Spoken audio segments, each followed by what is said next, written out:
Let's talk about Venus and the 12th house Synastry, or as I like to call it, the Venus fight trap of Synastry. It looks beautiful, pulls you in, and before you realize it, you're stuck. True rewarding is not going to be a nice analysis, and if you are looking for something sugar-coated, you're at the wrong page. And if you like what I'm talking about here, I'll go into even more detail on my blog, and you can find a link to that in my bio. Now let's get started on talking about the Synastry from hell. This is going to be part 1, and I'm going to be focusing on the perspective of the Venus person, and the next part, I'll be focusing on the perspective of the house person. The 12th house in Synastry gets romanticized a lot, and in my opinion, I think it's too romanticized. I think that the 12th house is a dark and murky place to get stuck in, especially in Synastry. And I feel 12th house Synastry even has potential to ruin a person. But on the subject of ruining a person, let's talk about Venus and the 12th house Synastry from the Venus's perspective. In my opinion, Venus can be a little bit of a masochist or become a masochist when dealing with this Synastry.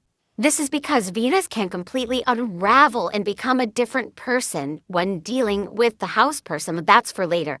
I would say that Venus feels an instant connection to the house person first. They feel very drawn to them and even to the point of obsession.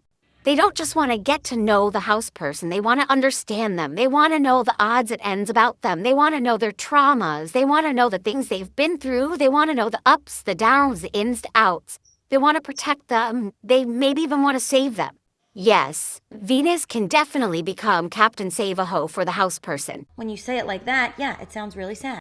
But I do feel like it's from a genuine place. I feel that Venus genuinely just wants to take away all of the house person's problems. But in reality, they mostly want to assume and consume the problems from the 12th house person, rather than just making them go away. And this is where it sort of becomes toxic because one can't consume everyone else's issues and take on everyone else's responsibilities, but that seems to be the goal in mind for Venus. Now, this might be new to Venus. Venus might never have thought about doing things like this for other people, but Venus just wants to be whoever the house person needs at any given moment. Venus definitely starts loving the house person unconditionally, and I mean unconditionally. They start overgiving and overforgiving even, and sometimes they start abandoning themselves just to keep the connection going. Sometimes they gaslight themselves into thinking that if they just do a little more or be a little more of what the house person's looking for, or yada, yada, yada, then the connection will suddenly become better or won't end, etc., etc., etc. Now, if self-abandonment and completely neglecting one's own needs for someone else isn't already an issue and a red flag, Yikes. here's when things get super messy with Venus. Venus assumes that the house person feels the same way about them. Venus assumes that the house person is doting on them and ready to lay out a red carpet every time they walk in a room like they do for them, and ready to just completely abandon their boundaries to satisfy Venus the way that Venus satisfies the house person. And that's just not gonna happen. How about no? And it shouldn't happen because that's not healthy. But Venus doesn't know that, and if Venus does know that, Venus doesn't care. Because Venus has already established a set reality about the relationship, and Venus will stick to that reality rather than facing the truth, and that's kind of sad. This Synastry could really have Venus stuck for a while because to them, the connection feels very spiritual and faded and like it's meant for something bigger.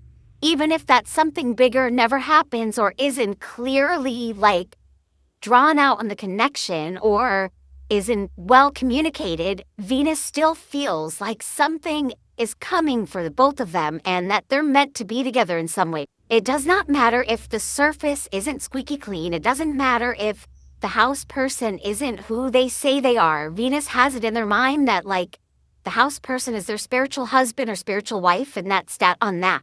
Obviously, this is the mind of an obsessive person, but Venus does become obsessed with the house person. It's part of the Synastry. It's part of the Neptunian energy of the house.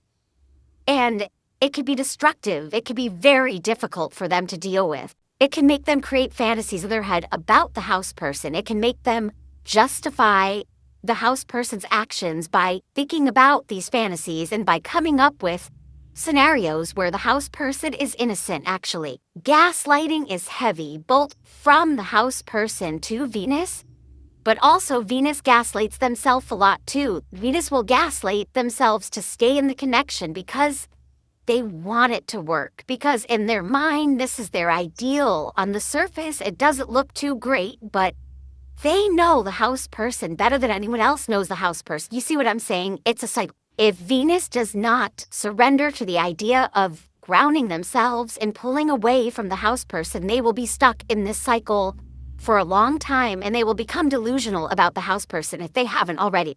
That is everything on Venus's perspective in this synastry, and I will catch it in House's perspective. Let me know what you think about this post and follow for more content like this.